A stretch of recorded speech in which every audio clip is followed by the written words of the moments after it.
Muy buenos días, tengan todos y todas ustedes. Les damos la más cordial bienvenida. La Vicerrectoría de Docencia y el proceso de actualización profesional les da las gracias por asistir a este seminario virtual denominado Características de la escritura universitaria, cómo mejorar la redacción desde la práctica académica. Hoy nos va a acompañar el máster Gustavo Camacho Guzmán, académico de la Escuela de Literatura y Ciencias del Lenguaje.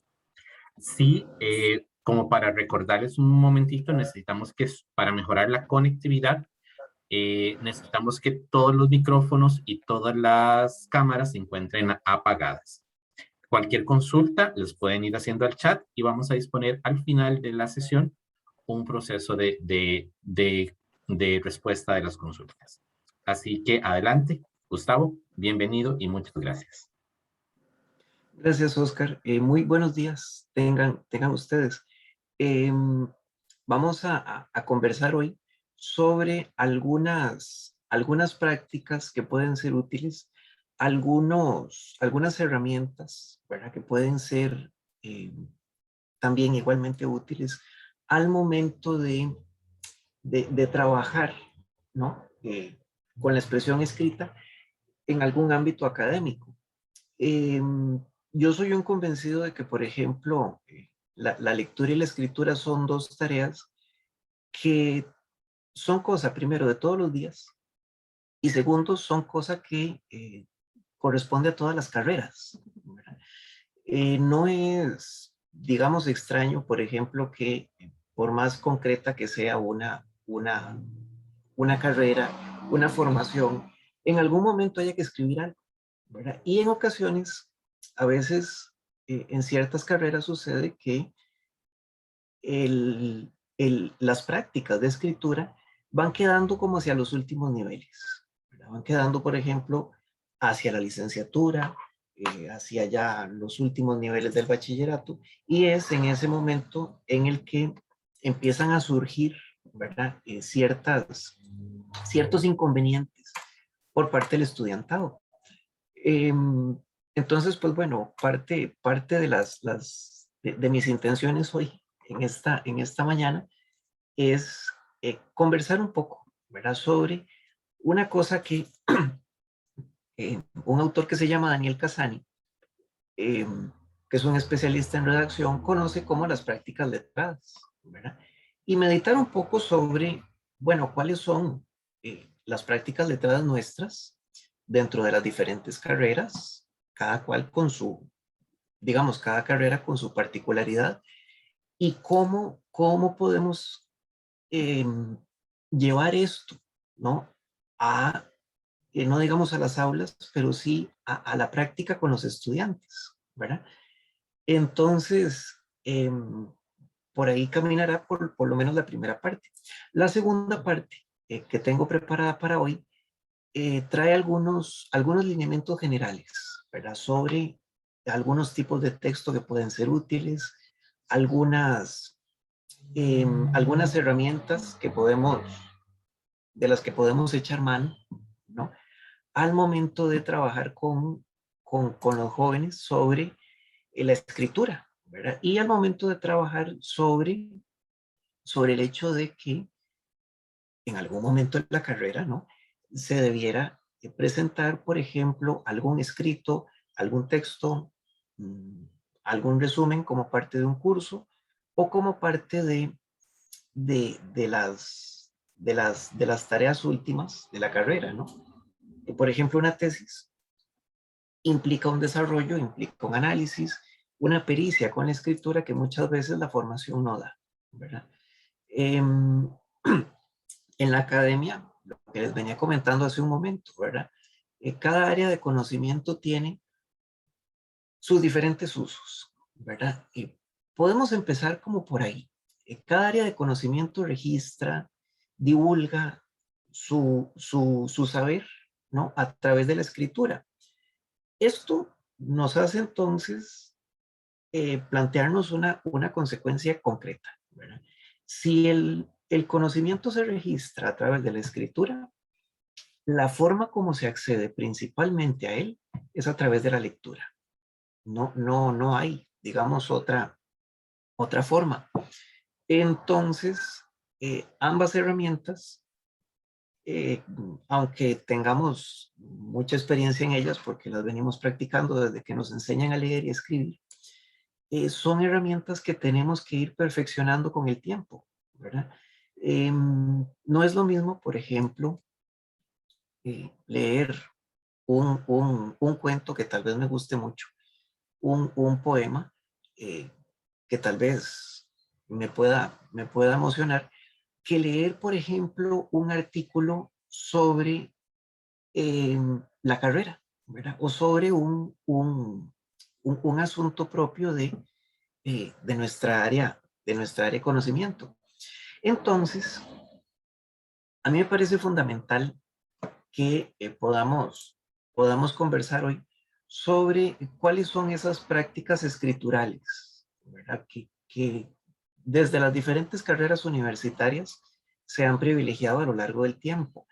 Una, un detalle, ¿verdad? En ocasiones para un curso, digamos, de pedagogía, por ejemplo, se pide a los estudiantes elaborar un ensayo. Eso está muy bien, ¿verdad? Entonces se le dice al grupo, bueno, habrá que hacer un ensayo sobre este tema, aquí estarán las lecturas, usted puede ir investigando también a ver qué encuentra, en fin. A veces ese ensayo, mmm, digamos, el profesor, la profesora lo concibe de cierta manera, con ciertas características, con un objetivo muy concreto. Pero esas características y ese objetivo pueden cambiar si cambiamos la carrera. Por ejemplo, para relaciones internacionales, supongamos, o para una carrera de ciencias sociales, posiblemente se pida lo mismo, ¿no? Se pida un ensayo, pero ese ensayo tal vez sea diferente del que se le solicita a los estudiantes de pedagogía. Eh, Esto nos hace determinar, bueno, sí, ambos textos tienen una similitud, tienen características en común, pero cada carrera puede especificar ciertas prácticas, ¿verdad? Puede que no sea igual un ensayo, por ejemplo, pedido en la Facultad de Ciencias Exactas, que un ensayo que pide la Escuela de Filosofía, ¿verdad? Tendrán sus diferencias y por lo tanto yo creo que es conveniente que, bueno, como académicos, como profesores, incluso como administrativos, que tenemos que registrar la escritura, tenemos que llevar a cabo, ¿verdad? A la práctica, ¿no? La escritura, podamos determinar cuáles son esas prácticas escriturales, ¿verdad? Les decía yo hace un momento, estos son prácticas letradas, es decir, las prácticas que un conjunto de, de especialistas, ¿sí? De profesionales en un área, hemos determinado como útiles dentro de nuestra área de conocimiento. Aquí tengo unos ejemplos, ¿verdad? De eso.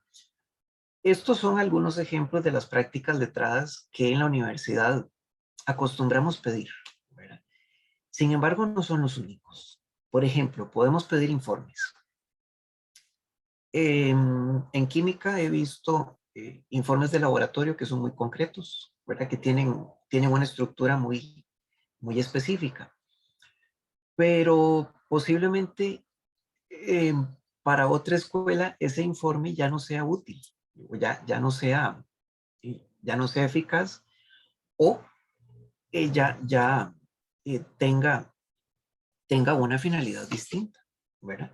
Lo mismo pasa con una tesis.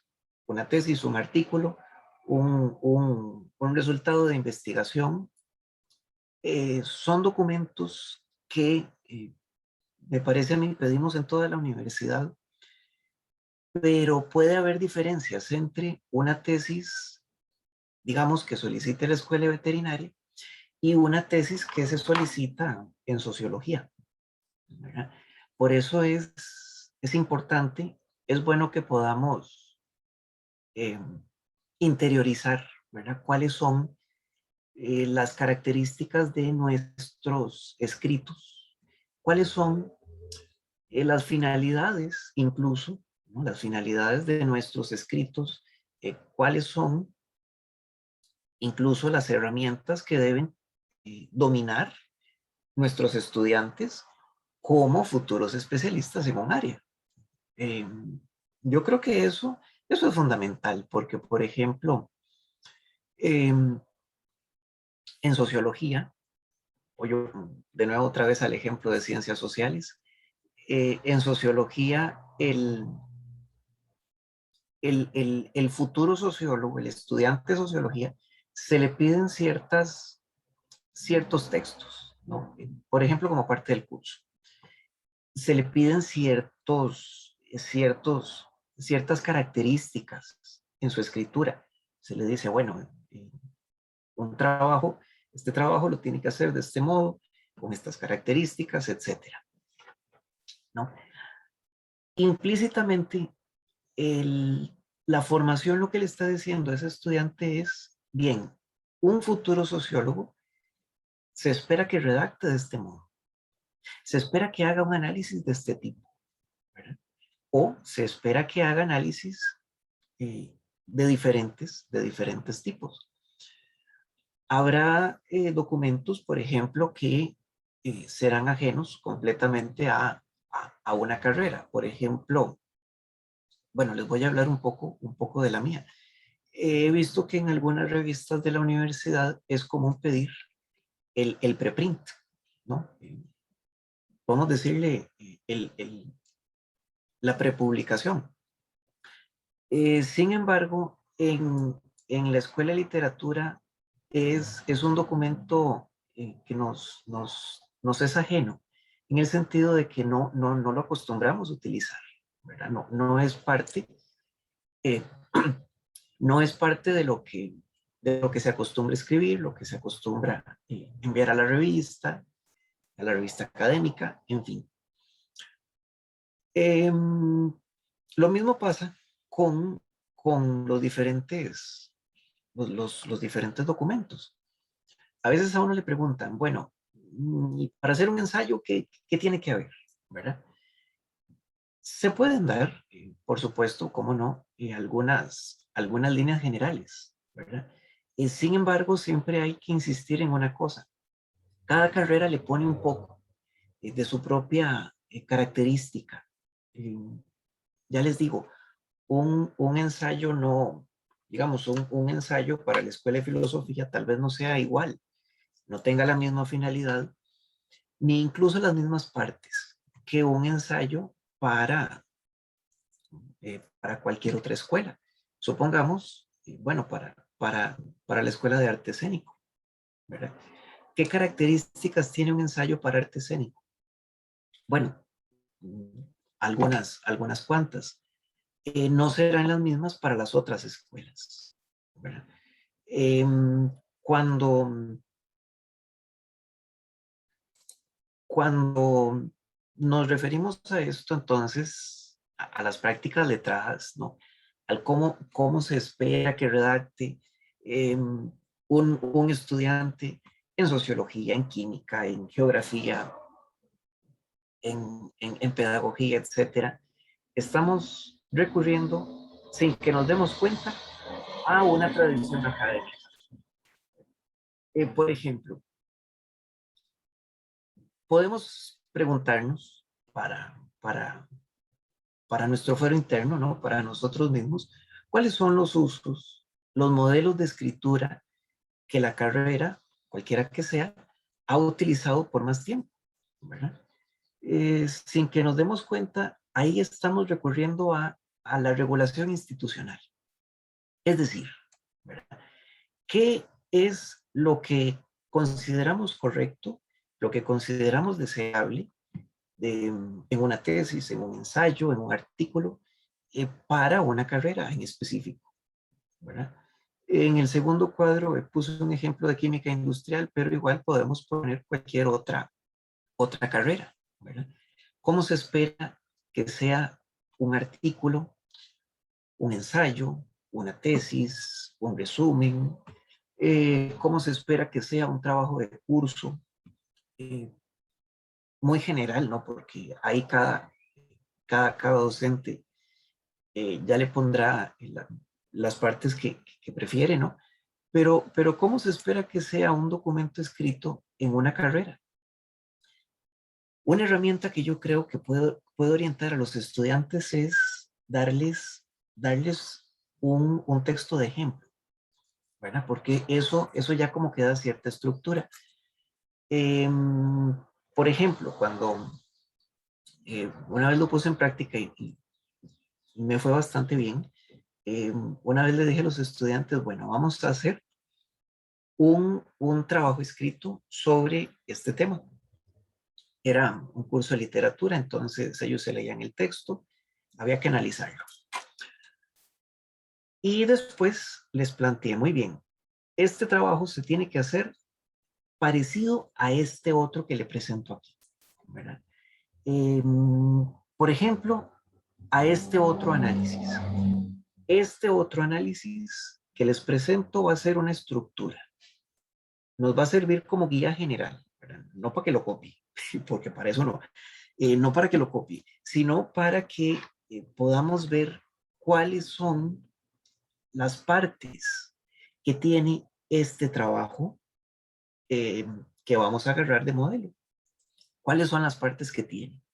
¿Cuáles son, eh, cuáles, cuáles son sus partes, ¿no? Y también cómo se llevó a cabo la presentación, por ejemplo, de la introducción.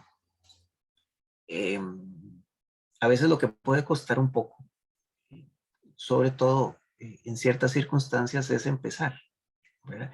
No sé si en algún momento tal vez les ha pasado, pero en ocasiones es como el paso más difícil de dar, ¿no? El de iniciar el escrito. Porque muchas veces uno eh, a veces tiene tanta información en la cabeza que no lo ve uno claro y tal.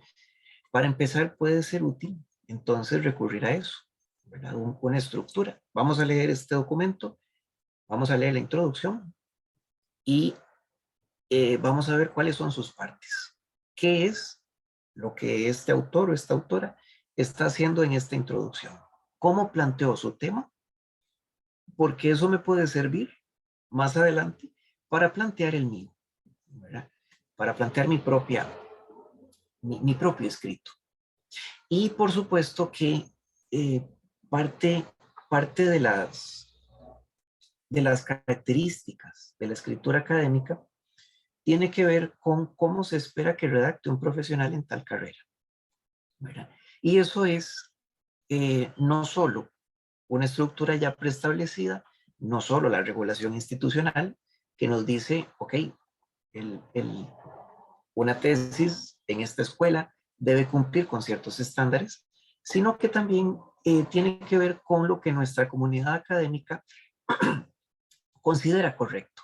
Es decir, bueno, ¿qué es lo que como academia esperamos de eh, un profesional que salga graduado de nuestras aulas? ¿Verdad? Eh, vamos a ver. Hay hay varios detalles, eh, varios detalles más que eh, es bueno plantear. Eh, yo a veces insisto, antes de pasar a esto, insisto en una, en una herramienta que puede ser útil para lo anterior. Si es bueno leer para buscar información, si es bueno leer para buscar eh, cómo respaldar un punto de vista, cómo defender, digamos, una idea, cómo documentar algo. También es bueno leer eh, para buscar una estructura, para buscar una digamos, una herramienta, una orientación. Voy a volverme un segundo a la diapositiva anterior para, para señalar algo. ¿Cómo se espera que sea un documento? Nos puede servir leer junto con nuestros propios estudiantes, ¿verdad? Para decirles, bueno, vamos a ver este documento para ver el esqueleto, ¿no? Para ver la estructura. Eso nos puede ayudar porque le damos al estudiante, digamos, una guía, ¿no? de cómo puede hacer su documento. Habrá otras estrategias que tal vez puedan ser útiles. Eh, yo las detallo más adelante y entonces, pues, las vamos a ver dentro de un momento. Por ahora, yo quisiera que meditáramos un poco, ¿verdad? Quisiera que meditáramos un poco, idealmente que comentáramos entre el grupo, ¿no? Entre todos, entre todas. Eh, ¿qué opinamos? Para esto yo me preparé digamos que una nube de palabras respecto de la siguiente pregunta. Desde nuestra propia práctica, desde nuestra propia eh, experiencia, ¿no?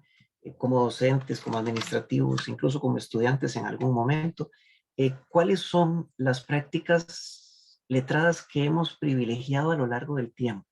¿Verdad? Les envío el enlace al chat para que nos quede un poco más sencillo y pudiéramos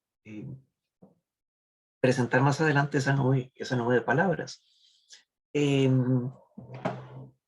Si ustedes me permiten, voy a cambiar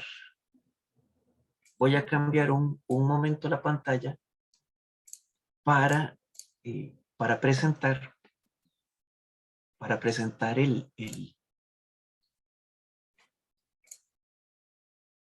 presentar la nube, la nube, la nube de palabras.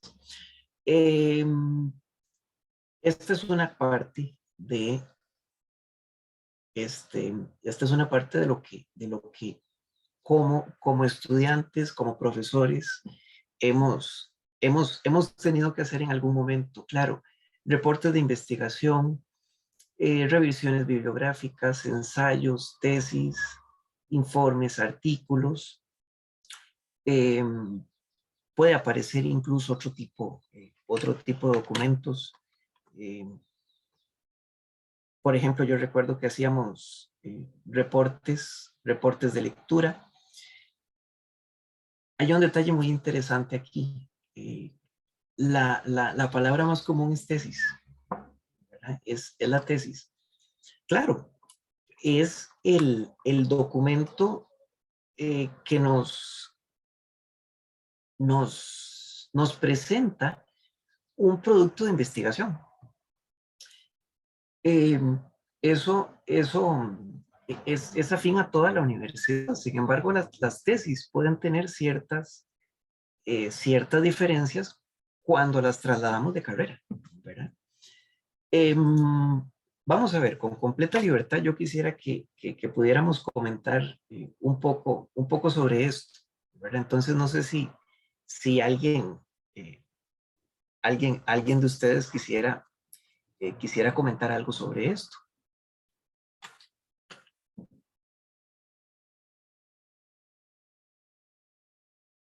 Hay incluso circulares, claro, son también una práctica de escritura universitaria, ¿verdad? Eh, no sé, digamos, si alguien quisiera participar de algún... Douglas. Sí, sí, buenos días, Gustavo. Gustavo, ahora sí. Sí, sí, señor. Pura vida. Lo estaba haciendo por Facebook, pero algo pasó con el Facebook, entonces me tuve que venir al Zoom. Sí, vea, una de las prácticas, prácticas letradas más comunes, por ejemplo, yo trabajo en un instituto de investigaciones, que es el IRED, ¿verdad? Es un instituto de investigaciones y por lo tanto, pues lo que tenemos, no tenemos estudios de grado, sí, pero sí tenemos estudios de posgrado, que es a nivel de maestría.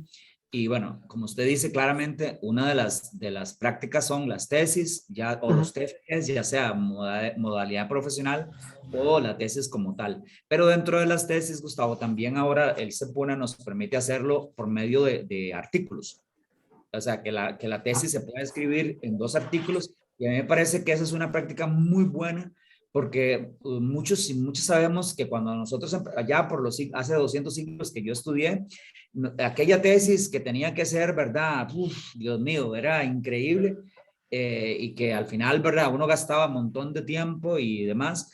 Creo que la práctica de poder hacerlo en un formato de artículos me parece fantástico porque también le da la oportunidad a la persona que una vez que termina su tesis, ella o él pueda buscar uno para ver si lo puede publicar porque ya lo tiene en un formato, ¿verdad? Me parece que eso es muy importante.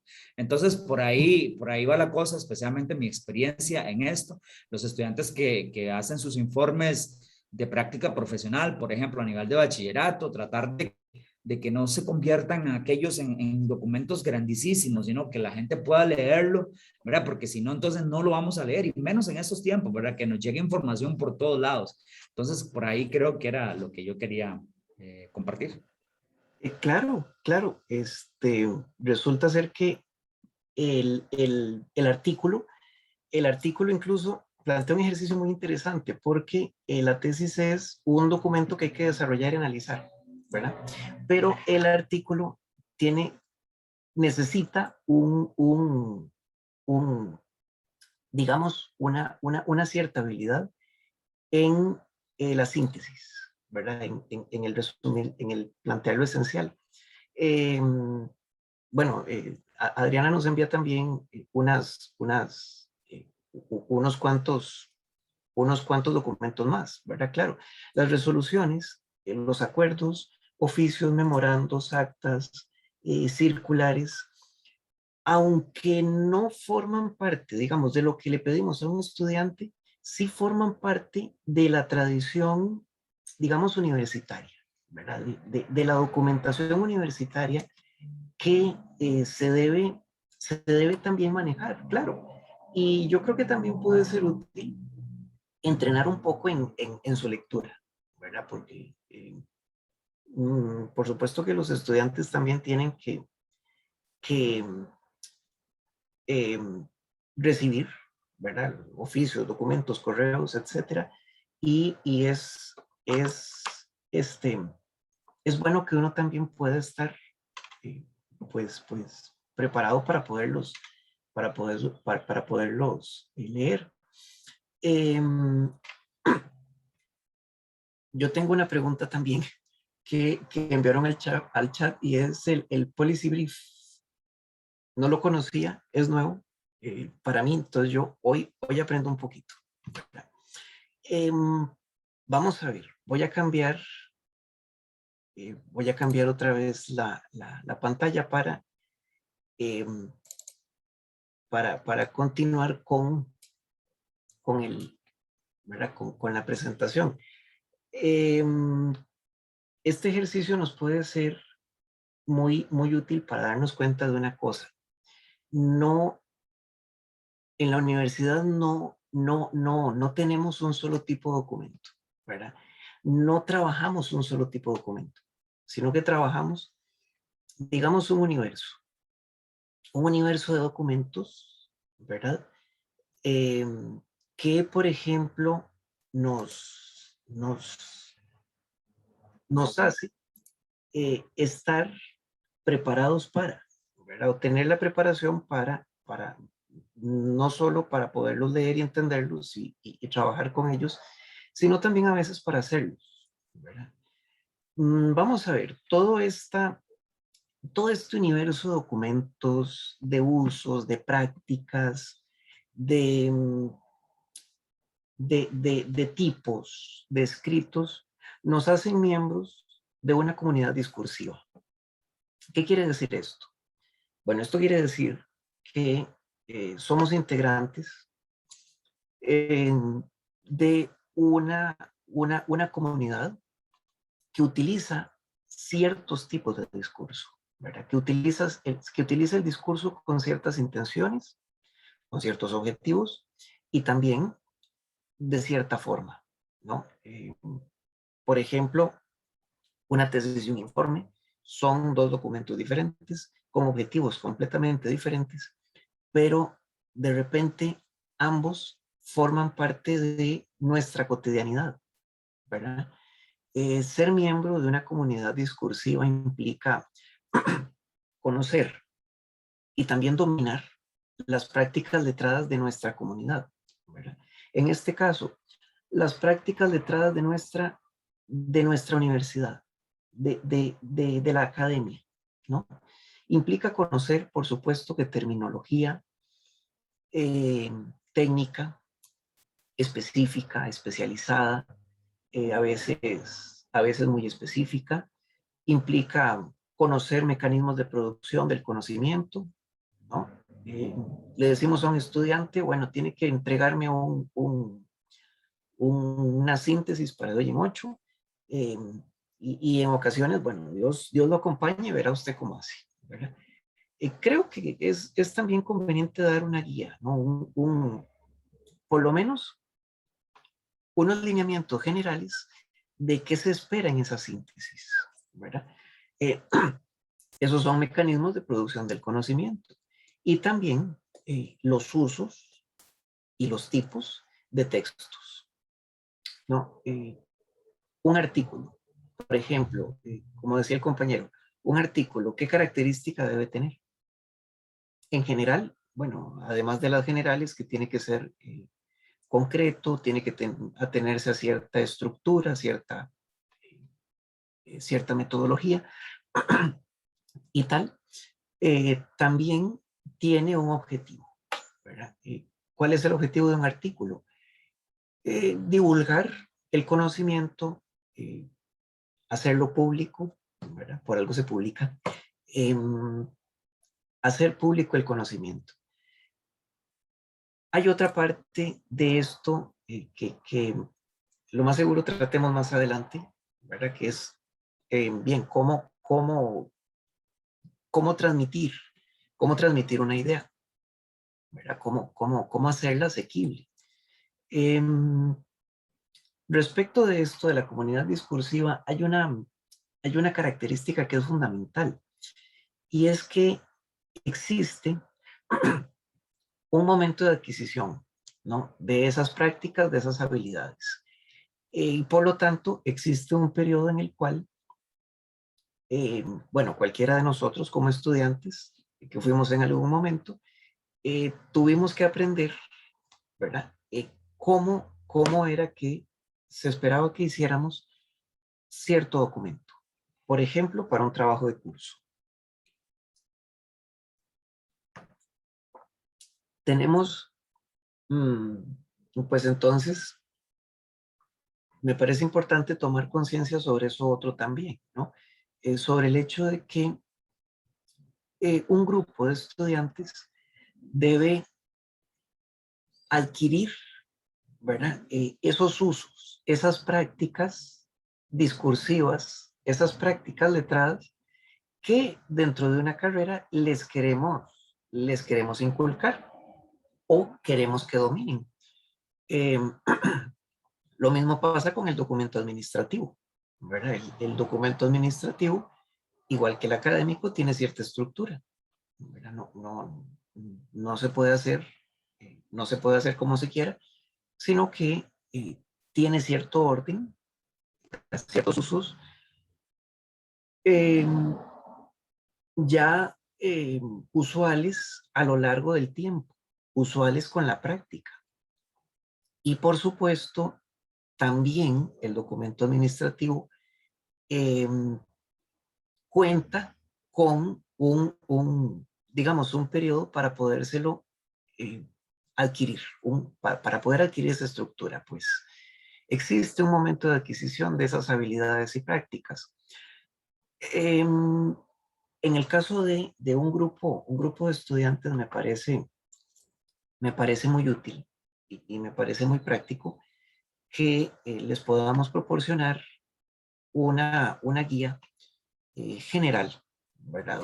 Una guía sobre la cual se puede ir trabajando, ¿verdad? Por ejemplo, digamos, para un reporte de laboratorio que es muy específico, ¿no? Eh, Creo que se puede empezar a trabajar con una guía, ¿verdad? Decirle, ok, un ejemplo de reporte de laboratorio es este. Ahora, vamos a diseccionar este ejemplo para ver qué características tiene, para ver qué se hizo en ese reporte. Por supuesto que habrá documentos. El reporte de laboratorio es muy específico en ese sentido, pero habrá otro tipo de documentos más abiertos, más generales. Por ejemplo, un artículo. Un artículo, digamos, sí, tiene cierta estructura, cierto orden, pero no es un orden que hay que seguir todo el tiempo. Es un orden que puede cambiar, ¿verdad? En ese sentido, creo que sí se puede ofrecer una guía general, por ejemplo, de cómo hacer un artículo, pero en el entendido de que eso no es una camisa de fuerza, no es una guía que haya que seguir sí o sí, o un esquema del que no se puede uno salir. Esto nos lleva a plantear que, bueno,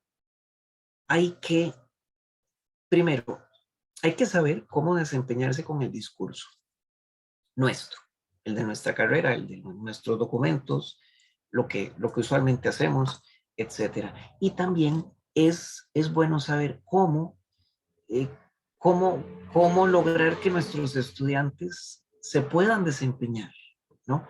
Se puedan desempeñar con el discurso. Eh, Asumir un rol académico, un rol investigativo por parte de nuestros estudiantes eh, puede ser, puede ser de utilidad, porque implicará conocer cuáles son los métodos de obtención del conocimiento, ¿verdad? Cómo se lleva a cabo un documento académico, un texto académico, y también cómo se lee un documento académico. Creo que esa es una habilidad por desarrollar muchas veces en nuestros estudiantes. Les decimos, bueno, tenemos que leer un capítulo, por ejemplo, para la próxima semana. Bien, pero ¿cómo se lee ese capítulo? ¿Verdad? Esa es a veces una piedra en el zapato. ¿Por qué? Bueno, porque muchas veces estamos acostumbrados a que leer es pasar por encima de las palabras. No, no solamente es eso, ¿verdad? Sino que leer también implica comprender qué es lo que nos están planteando, qué cosa nos están planteando y cómo puedo yo sistematizar esa lectura, ¿no? También implica, el desempeño en el discurso también implica conocer los métodos de elaboración, ¿verdad? ¿Cómo se construye un texto académico? ¿Cómo se hace? Eh, por ejemplo, en primer año se me ocurre, ¿qué es esto de una cita, de una referencia? ¿Para qué? ¿Para qué se pide esto? Eh, ¿Por qué me castigan si lo hago mal? Por ejemplo, ¿no? Y también cómo desempeñarse en el discurso implica aprender a escribir los diferentes tipos de texto. Yo a veces soy insistente con ciertas ideas. A veces soy incluso majadero con ciertas ideas. Una de ellas es, bueno, tenemos que escribir, tenemos que leer, eso no nos lo quitamos de ningún modo, eh, de ninguna manera. En una universidad se hace eso todos los días, pero también tendremos que aprender la estructura, ¿verdad?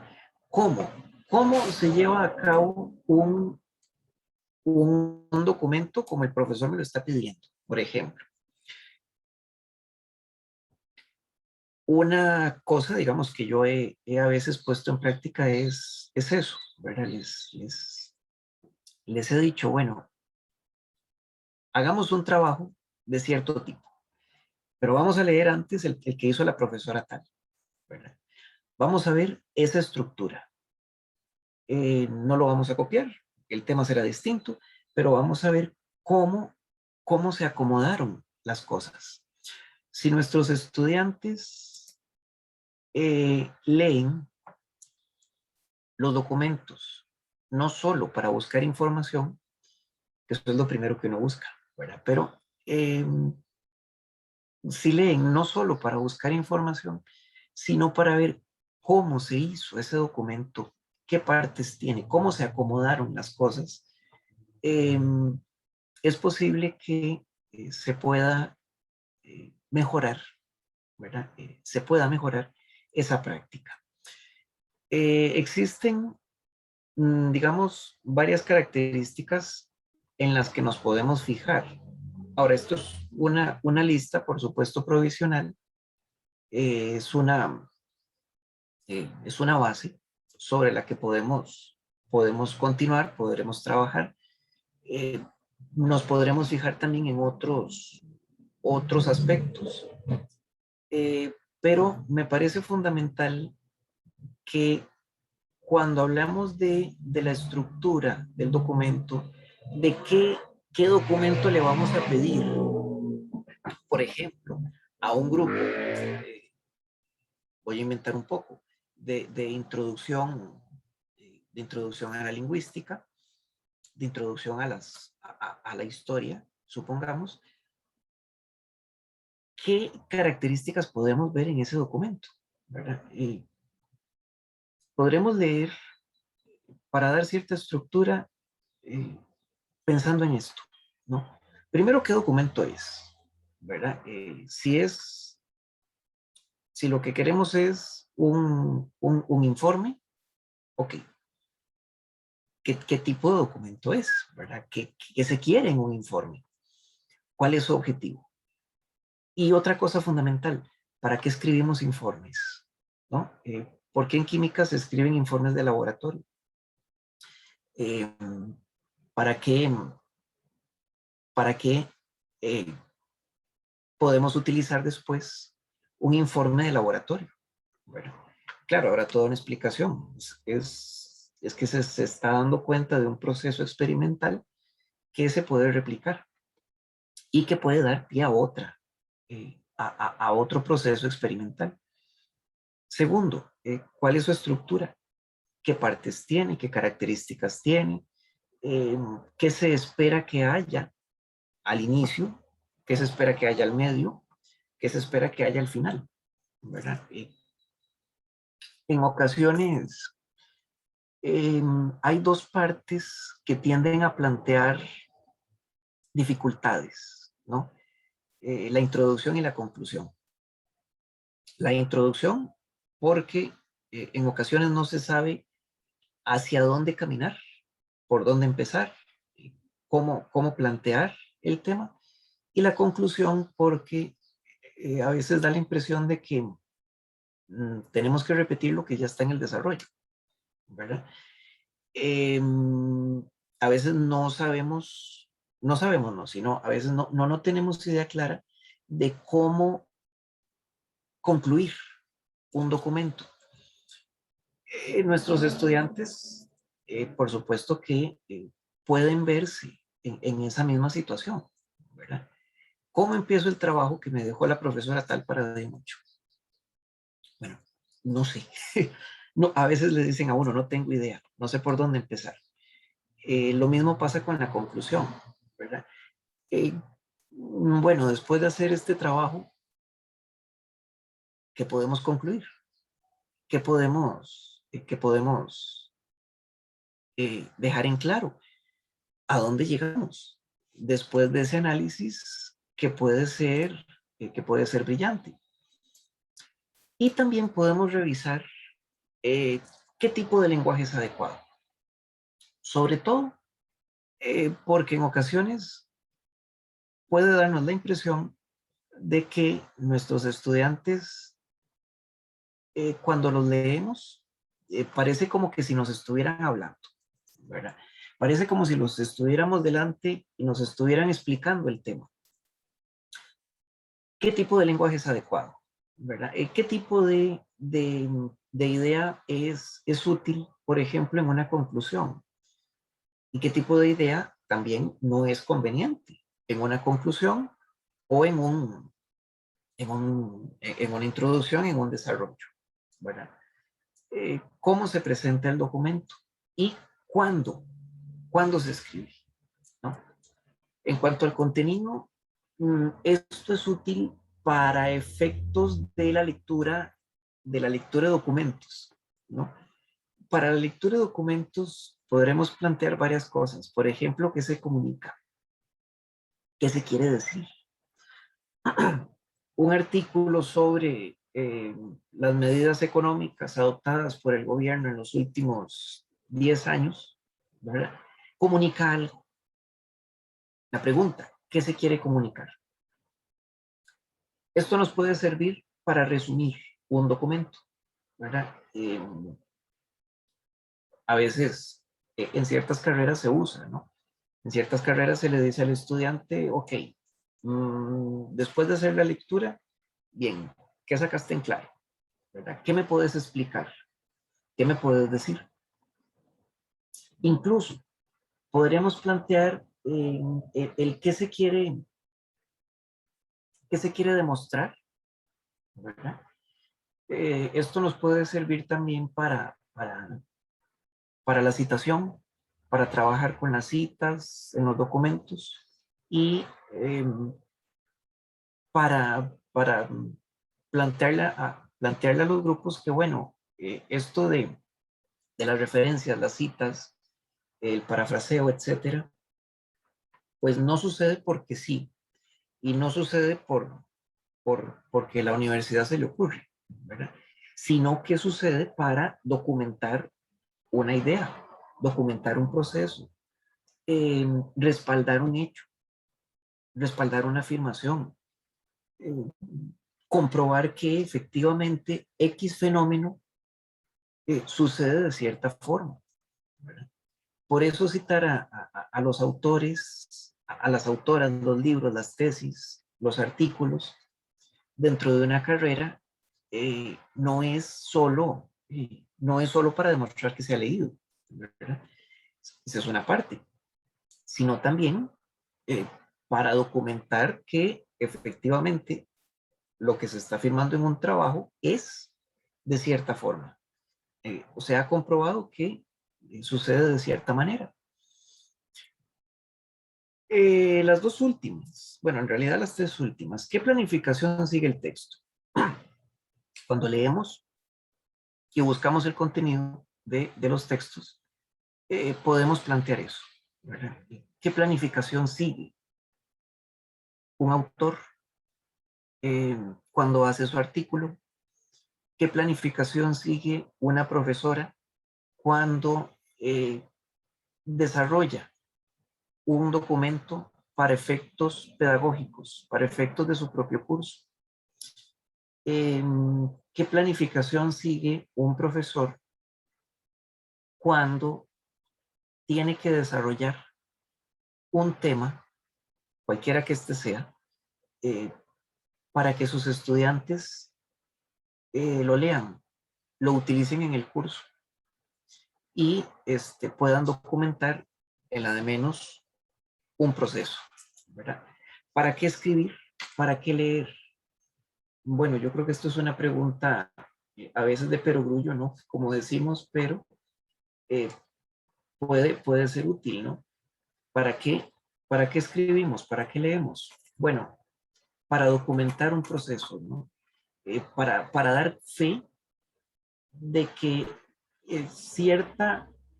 cierto fenómeno en estudio sucede de cierta manera, por ejemplo, de que cierto fenómeno en el laboratorio se comporta de cierta forma.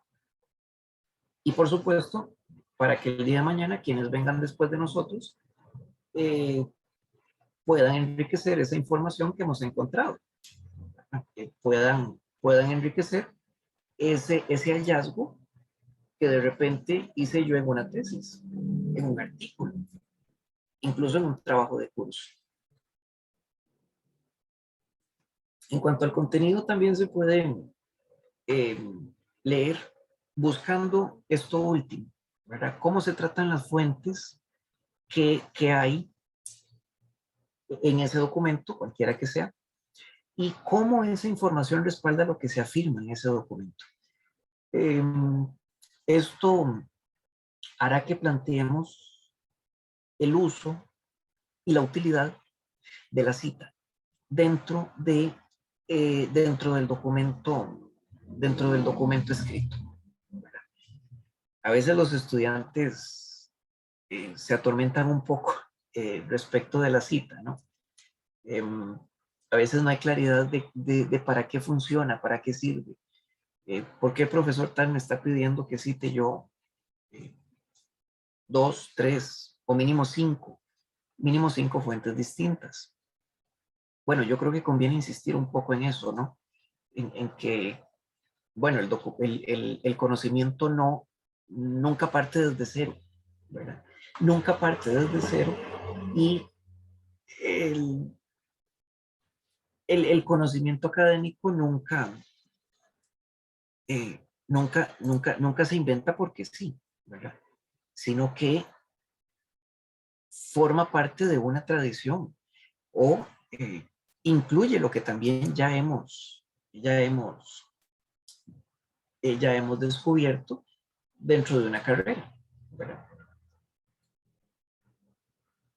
Pasemos un segundo a la segunda parte. El proceso de escritura. Bien, la primera parte de esta exposición, yo quise centrarla en cuáles eran las prácticas comunes en la universidad, qué características tenían y en la utilidad de revisar esas características. Pero vamos a conversar ahora un momento sobre el proceso de escritura, ¿verdad? ¿Cómo se puede llevar a cabo?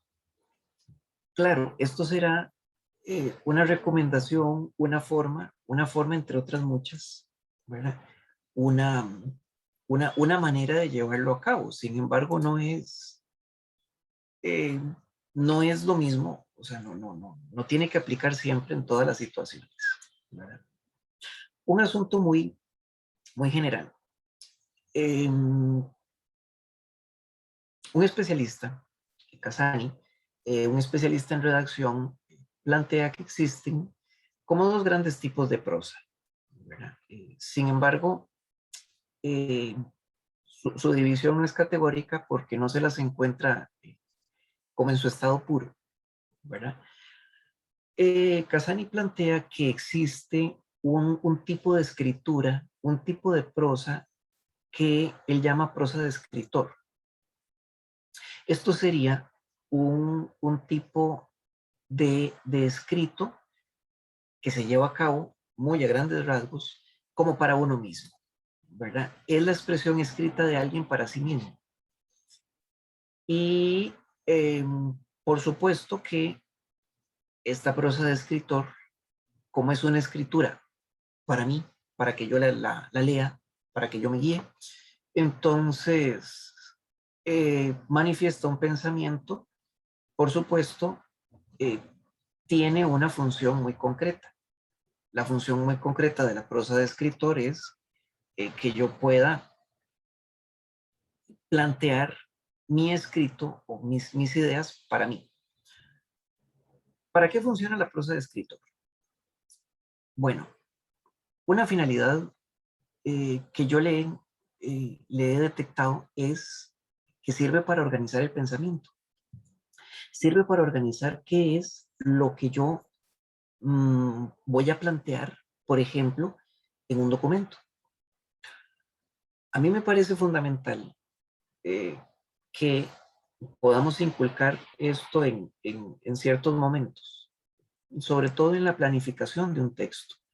Un texto que no se planifica está desordenado, y un texto desordenado no se entiende. Es difícil seguirlo, difícil leerlo.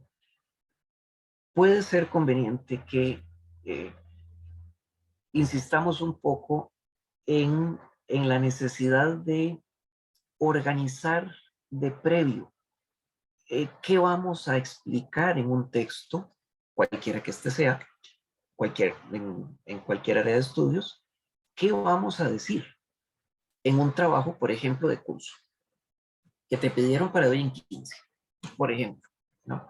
Eso sería una prosa de escritor que más adelante se irá transformando como en una prosa de lector, ¿no? Casani plantea que la prosa de lector es una expresión escrita de alguien, de quien escriba, enfocada en quien nos vaya a leer, ¿verdad? Es la expresión, no para mí mismo, por ejemplo, mis apuntes en la libreta, mis apuntes de clase, o el que quiero yo plantear en un documento, sino la expresión escrita, ahora sí, para comunicarle a alguien más lo que yo quiero comunicar. Por supuesto que la prosa del lector tendrá una estructura que fue sobre la que me detuve hace unos momentos, ¿verdad? Y tiene también un estilo que es un significado compartido. Por ejemplo,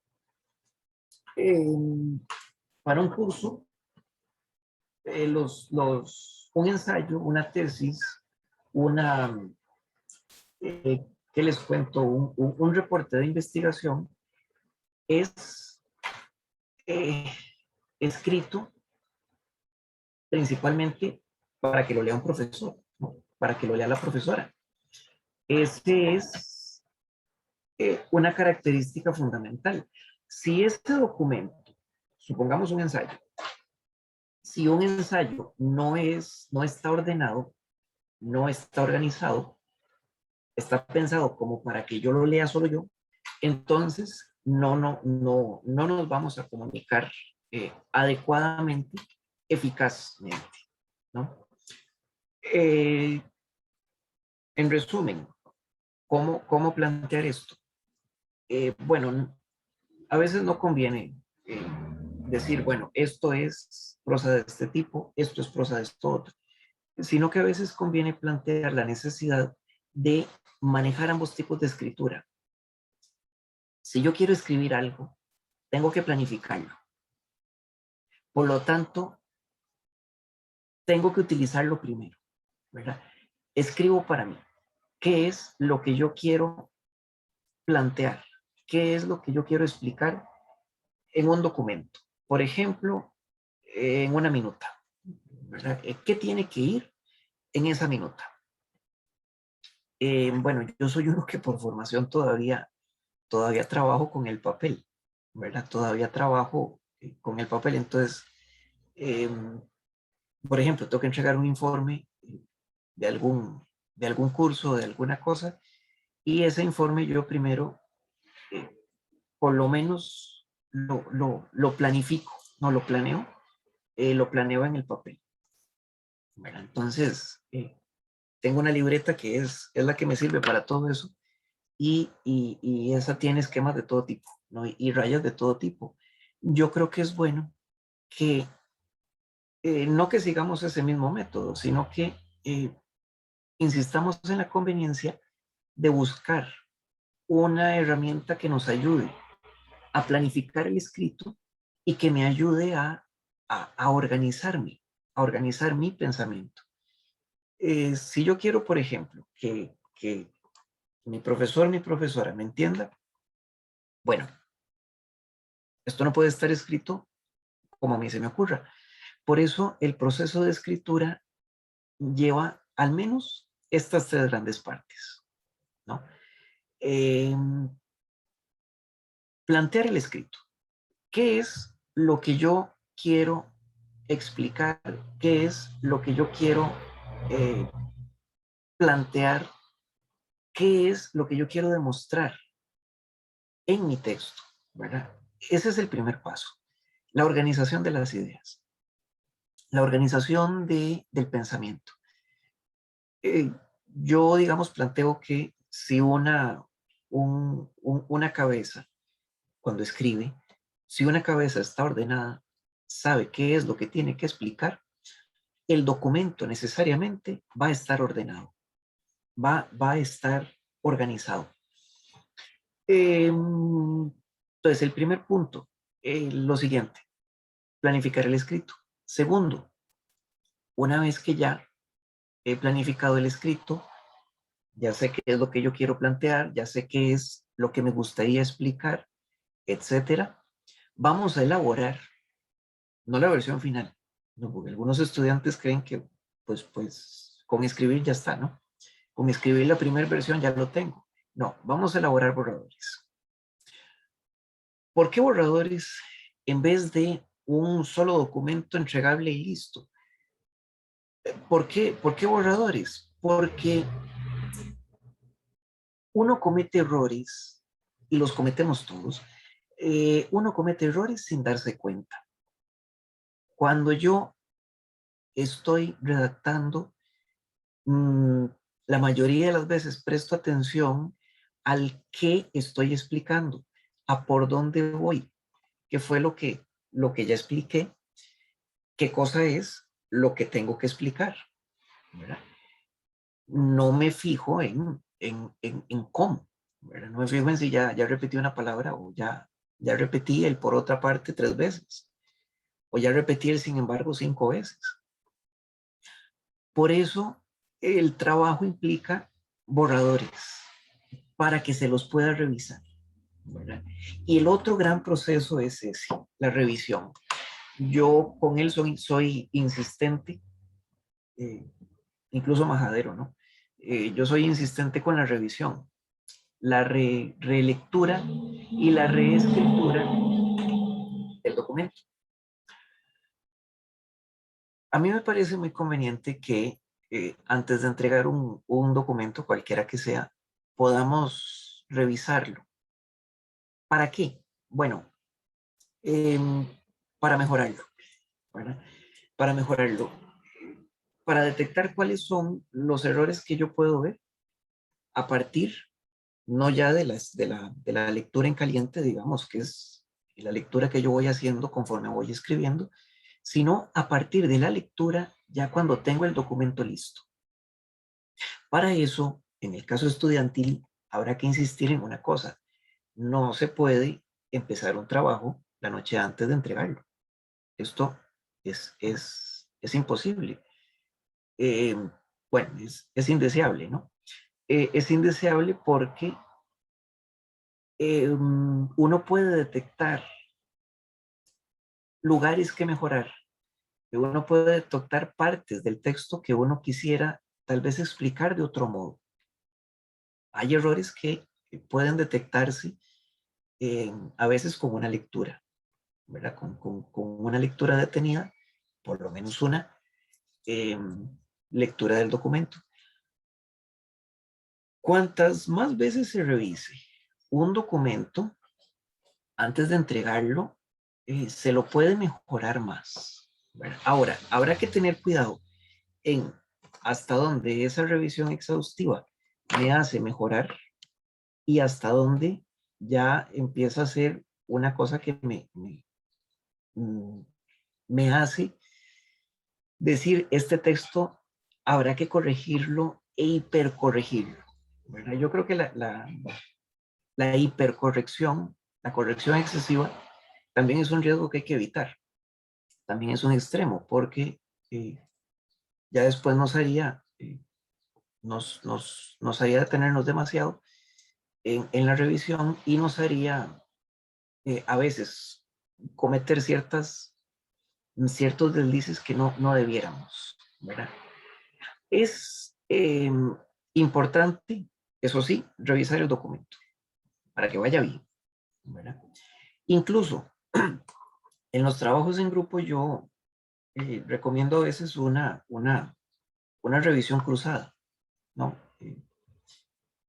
Primero que el trabajo no se reparta como repartir un queque, porque eso también pasa, ¿no? A veces los estudiantes dicen, bueno, Juan hace la introducción, María hace la conclusión y el desarrollo lo hacemos dos. Al final juntamos todo y lo que queda son como 3 partes que hablan de cosas diferentes. No, sino que pudiéramos hacer, ojalá, una revisión cruzada. Que, por ejemplo, Juan lea lo que hizo María y María lea lo que, eh, lo que hizo Juan, ¿verdad? De repente puede salir una revisión muy enriquecida porque,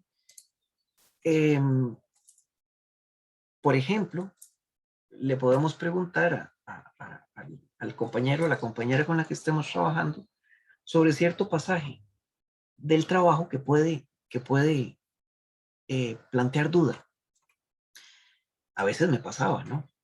A veces yo le decía, bueno, José, mira, vos aquí quisiste decir tal y tal cosa. Sí, esa era la idea. Bien, la idea se entiende. A veces pasa lo contrario, porque a veces uno dice, bueno, mira, vos aquí quisiste decir tal y tal. Y a veces la idea es distinta, ¿verdad? Entonces, en ese sentido,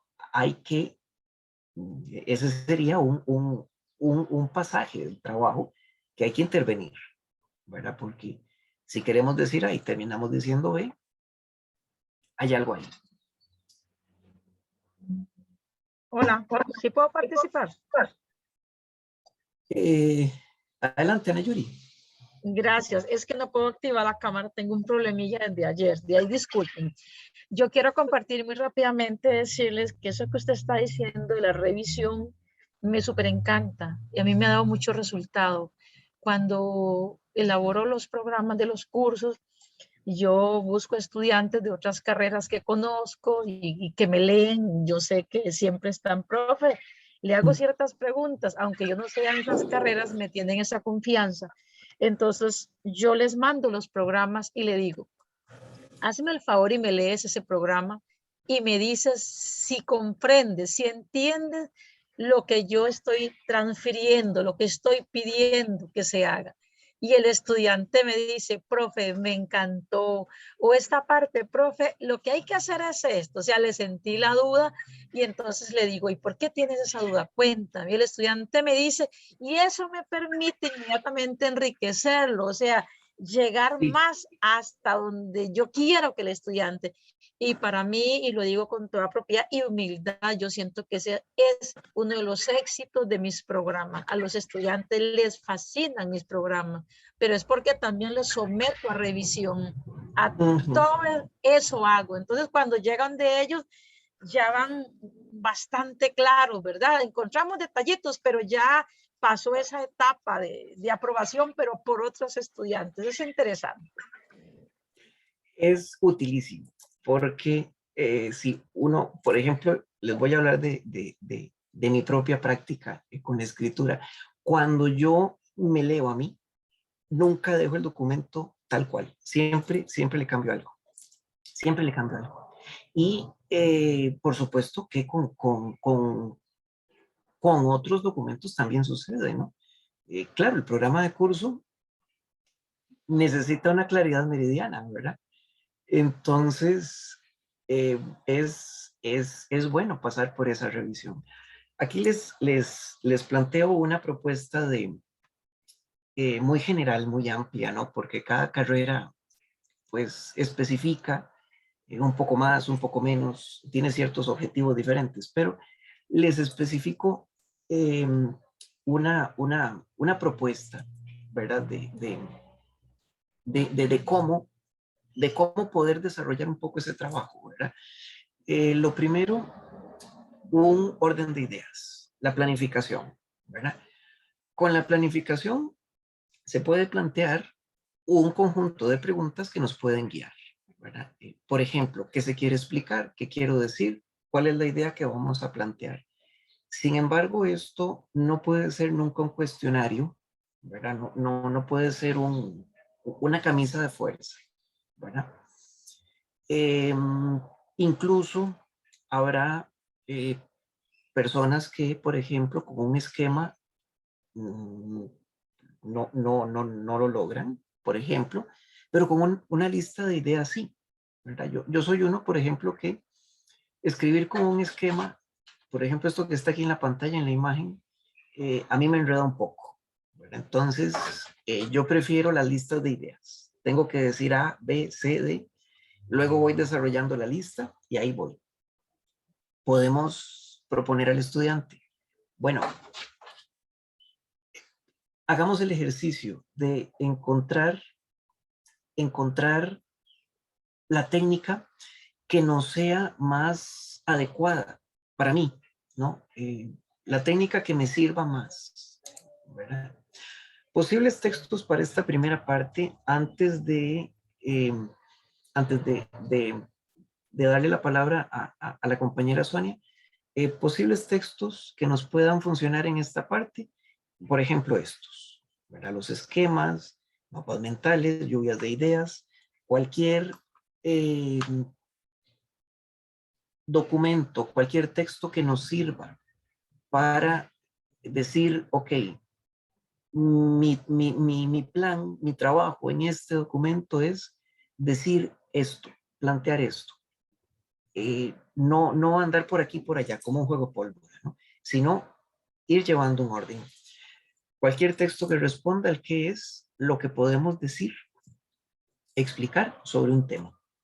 Creo que tenemos chance de escuchar a la compañera Sonia. Sonia, adelante. Buenos días. Don Gustavo, muchísimas gracias. Vea, para nosotros, digamos, escribimos para otra población diferente que no es la universitaria, porque somos de admisión. Entonces, de pronto, cuando uno empieza a hacer el folletito del proceso de inscripción de las universidades estatales, viera que nos ha costado bastante las consultas que se nos han hecho por medio de los muchachos, porque antes todo era por presencialidad. Bueno, y ahora pasamos para la parte virtual y de pronto, ¿qué hice yo este año? Bueno, no sé si está bien o no, ¿verdad? Porque en realidad hay que tomar ese folleto y hay que reescribirlo para la virtualidad. Y este año se dieron, pero fue así, exceso de consultas que de pronto uno dice, ¿qué hicimos mal? Que los muchachos no están entendiendo. Pero ese folleto está tan bien estructurado porque si bien es cierto, cada universidad, cada año le toca hacer los cambios al documento. En este momento yo se los estoy realizando. Pero después, lo que es el TEC, la UCR, todo el mundo lo lee, todo se le hacen cambios, pero de pronto es una población, más bien mi pregunta en sí es, ¿cómo qué hacer para que los muchachos lean eso? Porque el montón de consultas que vienen y está súper estructurado, de pronto yo siento que tal vez sea como, los chicos le dicen a uno, es que es mucha información y yo no tengo tiempo de leerme todo. Es que hay que irse leyendo de pronto despacito. Primero, cómo se hace la inscripción, cómo esto.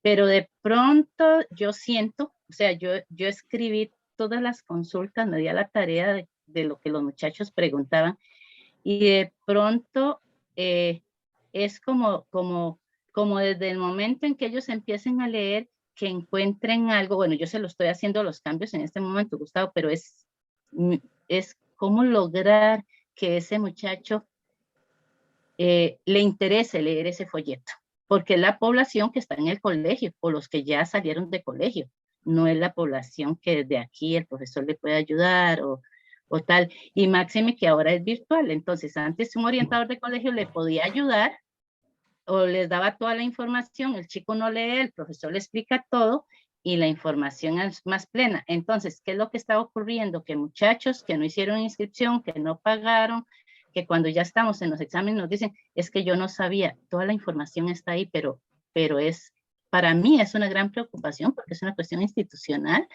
¿Cómo llevamos a buen puerto de que no se nos quede casi que ningún muchacho sin inscribir por no sé si por pereza o cómo motivar eso. No sé si entra dentro de todo el tema, pero ya que yo estoy aquí, yo dije, bueno, es mi oportunidad.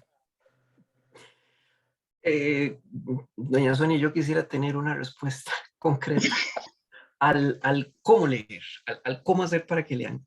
Yo creo que es un asunto de formación, no solo en la escuela, sino también desde la casa, ¿verdad? Creo que es un asunto de formación incluso desde la misma casa.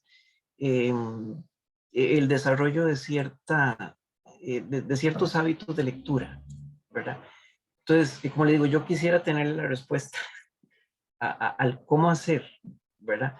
O tal vez no es eso, Gustavo, es cómo le hago yo esa presentación de primera entrada para que a él tal vez le guste y le dé ese interés, porque qué más interés es que es el proceso de inscripción, voy a entrar a la universidad, ¿verdad? Pero de pronto uno dice, ¿qué hacemos? ¿Qué hacemos? ¿Qué cambiamos aquí? ¿Qué frase podría yo usar para? Sí, sí. Bueno, tal vez, bueno, el documento no lo conozco, pero se pueden utilizar una estructura muy, digamos, muy corta para las frases, ¿verdad? Por ejemplo, sujeto, verbo, uno, dos complementos y listo, ¿verdad? Y después un punto y seguido. Eso tal vez puede ayudar a comprender un poco mejor digamos, la idea que se quiere plantear, ¿verdad? Una estructura de las frases corta, sencilla, simple, podría ayudar, ¿verdad? No, okay. Y tal vez dependerá también de la información, ¿no? Porque resumir demasiado a veces implica dejar por fuera lo importante, pero una estructura también sintética, ¿verdad? Claro, no demasiado, ¿verdad? Porque si se Sí, resume demasiado, digamos, el problema es que ahí va toda la información, ¿verdad? Y aunque nosotros se las vamos dando por etapas, pero siempre sí es el casi que es como el Ministerio de Educación, ¿verdad? ¿Cómo hacer para que esos muchachos lean eso? Una cuestión así. Bueno, Gustavo, muchas gracias para no atrasarlo más por ahí. Si me no se pone a preocupe. llamar. No se Okay. preocupe, doña Sonia, no es ningún problema. Incluso tal vez lo pudiéramos tratar más adelante, claro. Muchas Vamos a ver, gracias. claro, con mucho gusto, para servirle. Para redactar, bueno, Ay, vamos a ver. Cuando las ideas están organizadas, el texto necesariamente estará organizado, porque la cabeza que vaya redactando con un orden ya sabe para dónde va. Y por supuesto ya sabe de dónde viene, ¿verdad? Esto está directamente relacionado con el cuerpo de las ideas, ¿verdad? Y el desarrollo de un trabajo generalmente se lo leerá a la luz de la pregunta de qué es lo que se está planteando, cómo se demuestran esos planteamientos, qué es lo que estamos demostrando, si es una demostración la que estamos haciendo, ¿no? Incluso, cuál es el análisis que estamos desarrollando sobre, ¿verdad? ¿A qué idea estamos llegando? Es usual, por ejemplo, que esta parte se desarrolla a partir de una estructura. Esta es una entre otras muchas, ¿verdad? La estructura CIDCRA, que tiene que ver con sumario, introducción, desarrollo, conclusión, recomendación y anexos, ¿verdad? Ahora, habrá otras estructuras que, por ejemplo, la carrera nos plantee, ¿verdad? Por ejemplo, un capítulo de una tesis en química industrial podrá tener cierto orden, cierta disposición de sus elementos.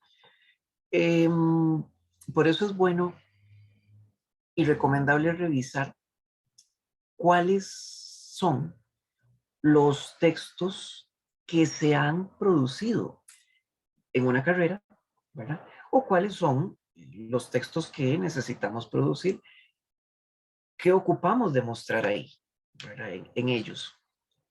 Eso incluso nos llevará a cierta estructura.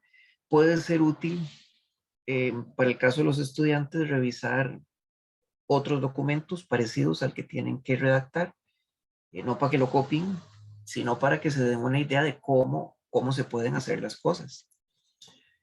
En esta parte, pues lo mismo, aparecerá la tradición académica en el sentido de, ok, cómo citar, cómo se plantean referencias y un debate que sigue abierto en la universidad. Se utiliza la tercera persona o la primera plural, ¿verdad? Redactamos con el nos parece, o redactamos con el se puede determinar tal cosa. Bueno, yo creo que eso forma parte de las características también de cada carrera, ¿no? Yo prefiero, cuando yo escribo, yo prefiero la tercera persona, ¿verdad?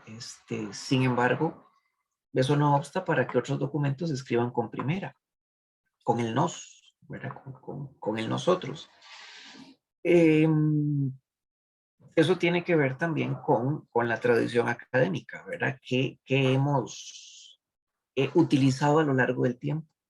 ¿Cuáles han sido nuestras costumbres escriturales en la universidad? Y posibles textos para la parte de desarrollo. Bueno, cada trabajo es distinto, ¿verdad? Por supuesto que para esta parte podemos hacer múltiples cosas además de estas, ¿verdad? Podemos hacer ensayos, resúmenes, explicaciones, comprobaciones, argumentaciones, contrastes, incluso una comparación, una descripción, ¿verdad? Digamos, cualquier texto que requiera la carrera y que responda a los objetivos que buscamos, no solo en el curso, sino también en el documento, ¿verdad? ¿Cuál es el objetivo de escribir digamos, un informe, ¿verdad? ¿Cuál es el objetivo de nuestros estudiantes cuando escriben? Por ejemplo, una carta, un correo, ¿verdad? Yo creo que incluso ahí podemos detectar si hay una planificación, si hay claridad en qué es lo que se quiere solicitar. Por ejemplo, cuando se envía una carta a alguna coordinación de carrera, algún correo a un profesor, alguna profesora o por el estilo, ¿verdad? Vamos a ver. La tercera parte, la revisión, ¿verdad? Planificación, redacción, revisión. Con la revisión, esta parte requiere mayor detenimiento, ¿verdad? Si la revisión es colectiva, creo que hay una virtud, y es que te están leyendo con ojos externos, ¿verdad? Entonces, si el objetivo nuestro es comunicar algo, plantear algo para un público externo o incluso para otra persona, ¿no? Puede ser útil esa lectura con ojos externos. Hay un principio que a mí, digamos, me parece fundamental, el principio de escritura, el proceso de escritura no puede ser apresurado, ¿verdad? No se puede empezar la noche antes. Es bueno insistir en por lo menos trabajar un poquito todos los días. Que falta mucho, no importa, que falte mucho para entregar el trabajo, un poquito todos los días. Ese trabajo de 5 minutos mínimo todos los días puede ayudar a ir dando pasos, ¿no? Dando pasos sobre el objetivo, sobre el texto. La revisión implica la lectura detenida, ¿verdad? Por supuesto, implica la detección de los puntos por mejorar, sean estos de ortografía, de léxico, de sentido, asuntos de lógica, de precisión de las ideas, de cómo se manejaron las fuentes, cómo se manejaron los datos, ¿verdad? Hay una recomendación respecto de ortografía y léxico que es, que por lo menos yo insisto en ella. Es bueno insistir en el uso del diccionario. Por ejemplo, a la duda de si se escribe con S o con Z, mejor vamos al diccionario, ¿verdad? Yo en estos casos recomiendo un diccionario digital para consultarlo, digamos, con mayor rapidez y porque el diccionario digital se actualiza más rápido, ¿verdad? Esto, pues, puede ayudar un poco. Lo mismo con asuntos de léxico. Es cierto, nos da la impresión, y es una impresión correcta, de que la escritura no es igual que explicar un tema tal cual, no explicarlo oralmente. Entonces, en ocasiones, utilizamos palabras en el escrito que no decimos nunca. Bueno, eso está bien y es bueno y es correcto, ¿no? Porque son dos discursos diferentes. El problema está en cuando alguien, un estudiante, quien sea, utiliza una palabra con un sentido que se imagina, pero que no es correcto, ¿verdad? En ese sentido, yo creo que también a la duda de, por ejemplo, insistirle a los muchachos, ¿no? A la duda de si la palabra que estás pensando efectivamente significa lo que estás imaginándote, bueno, pues lo mismo, ¿no? Investigar un poco a ver si efectivamente es eso, ¿verdad? Posiblemente nos demos cuenta de que sí, de que el significado que estamos pensando es correcto. A veces no, ¿verdad? A veces estamos pensando que significa una cosa y al final es otra. Pues el diccionario puede ser útil. Perderle la pereza a él, ¿verdad? Yo creo que eso es fundamental. Y para pasar a las preguntas, bueno, esto es una propuesta que tengo, sujeta a cambios y enmiendas, por supuesto, de cómo organizar un trabajo escrito en 10 semanas, ¿verdad? Para sacar suficiente tiempo para todas las partes. Creo que una propuesta de trabajo escrito desarrollado en 10 semanas puede ser esta, ¿no? Dedicar una semana a buscar un tema. ¿Sobre qué vamos a escribir en un curso? ¿Verdad? O sobre qué tenemos que trabajar. Segundo, 2 semanas para buscar información, leerla, sistematizarla, revisarla, en fin, poder informarse sobre ese tema, porque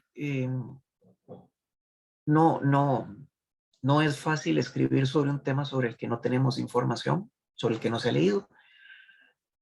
Después pasaríamos a una semana para organizar las ideas, planificar el texto, darle forma, ¿no? Un ingeniero civil, por bueno que sea, no levanta un edificio si no tiene el plano en la mano. Entonces, aquí podemos hacer algo parecido, ¿no? Un trabajo escrito, bueno, una planificación es necesaria, ¿verdad? 3 semanas para redactar el primer borrador, 2 para revisarlo, conformar el segundo borrador y elaborar la segunda revisión de ese segundo borrador y enviarlo a entrega, ¿verdad? Creo que puede ser una manera de no apresurar el proceso, ¿verdad? De que podamos conceder, digamos, un tiempo prudencial para cada una de las partes, ¿verdad? Entonces, colegas, pues esto era lo que yo les traía para hoy. Estoy a disposición de las preguntas, de las dudas, ¿verdad? Yo les agradezco mucho la atención y espero que les haya sido muy útil este conjunto de ideas que traía para hoy. Muchas gracias, Gustavo. Y muchas gracias a ustedes por atender este seminario. Tenemos varias preguntas que ya han hecho en el chat. El primero correspondería a cuáles son las claves para escribir, por ejemplo, los resúmenes sin considerarlo plagio en una misma tesis. También, cuáles son las claves para hacer parafraseo. Hay una herramienta, digamos, que a mí me es útil y es la siguiente. Si yo tuviera que explicarle a alguien sobre qué trata el texto que tengo que resumir, ¿qué le diría? ¿Verdad? Claro, ese es el primer paso, ¿verdad? Determinar qué es lo que yo puedo decir sobre eso. Ese primer material habría que revisarlo y habría que darle forma escrita. Pero puede ser útil eso, ¿verdad? Preguntarse, ok, si yo tuviera que explicar, ¿qué dice, supongamos, Rodríguez, en este párrafo que yo quiero parafrasear? ¿Qué diría? Eso sí, alejándose un poquito, ¿verdad? Soltándose un poquito de la idea original, de la idea del texto. Muy bien. Otra pregunta. ¿Cuál es la clave o cómo mejorar la lectura en otros idiomas? Mucha literatura está en inglés. El problema es que a la gente no le gusta porque es más lento el avance a leer en otro idioma y para recordar también. Digamos, no hay receta. Ahí no hay receta sobre cómo o herramienta, ¿verdad? Digamos, un recurso que nos puede ayudar en eso sería, además de la práctica, porque, claro, con la práctica uno va adquiriendo cierta pericia y se va soltando, ir leyendo, ojalá con libreta a la par, ¿verdad? O tomando apuntes. Tomando los apuntes de la idea que se está planteando, ¿verdad? Creo que puede ser útil. Entonces, en resumen, la práctica, a pesar de que se dificulte y todo, pues será oportuna. Y dejar registro de las ideas que vamos leyendo, ¿verdad? Para poder recordarlas después. Que por lo menos ya estén ahí en el papel y no que se las lleve el olvido en la cabeza. Muy bien. Y tenemos, ¿cuál es la mejor manera que cree usted de revisar una tesis? Pues llega un momento en que se vicia, es decir, ya escribí tanto y ya la leí tanto que llega un punto en que cuesta detectar lo redundante. No sé si me doy a entender. Que te lea alguien de confianza, ¿verdad? Que te lea alguien de confianza puede ser útil.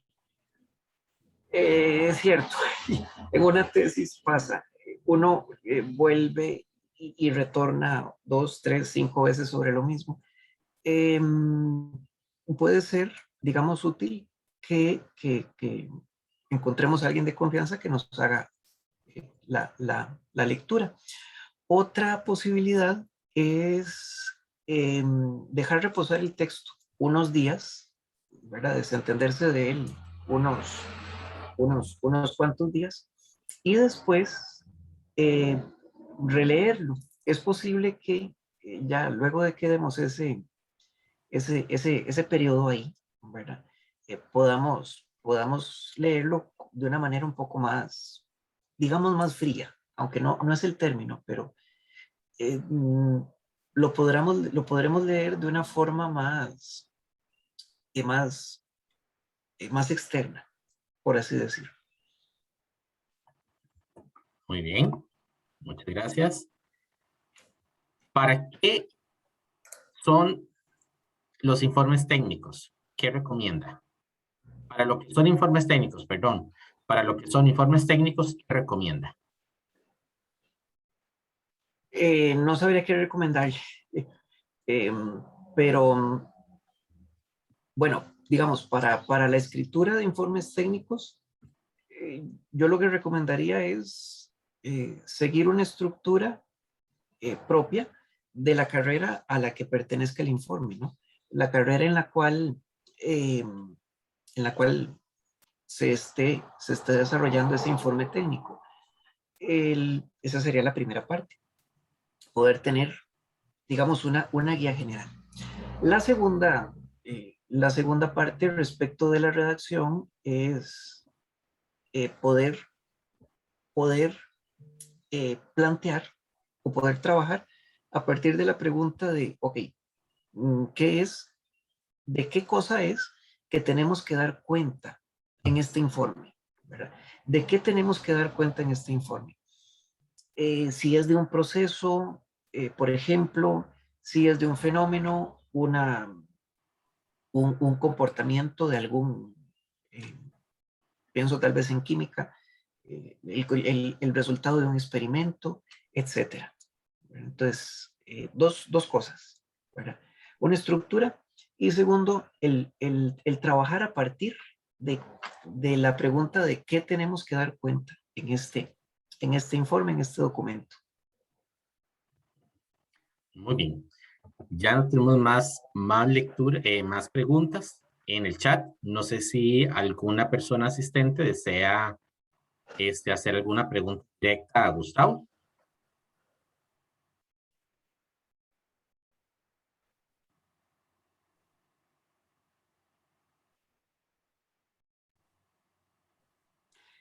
Mientras hay preguntas, Oscar, yo quisiera preguntarte algo. ¿Hay material adicional que les puedo facilitar? Pero quisiera preguntarte cómo haríamos digamos, el envío, ¿verdad? Porque todo el material va y nos lo puedes hacer llegar y nosotros lo colgamos en el aula virtual, en lo que es un espacio de autoaprendizaje. okay. Ahí también vamos a tener una carpetita con el video que estamos grabando en este momento. Ah, perfecto. Sí. Entonces, yo te lo envío te lo envío pronto. Perfecto.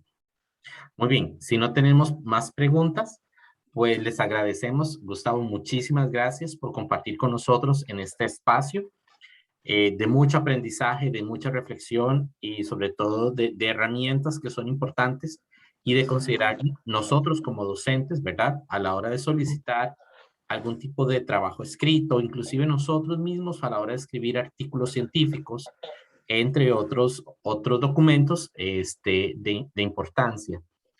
Les invitamos a estar atentos a nuevos seminarios que ofrece la Vicerrectoría de Docencia. Y así como se lo mencioné a Gustavo, el video estará disponible próximamente en el aula virtual, en aquella pestañita que dice espacio de autoformación. Y ahí vamos a disponer toda la información que Gustavo nos ofrezca o nos haya ofrecido para que tenga acceso a toda la comunidad universitaria. Muchísimas gracias y que tengan bonito día y bonita semana. Y que estén muy bien. Y que estén muy bien. Muchas gracias.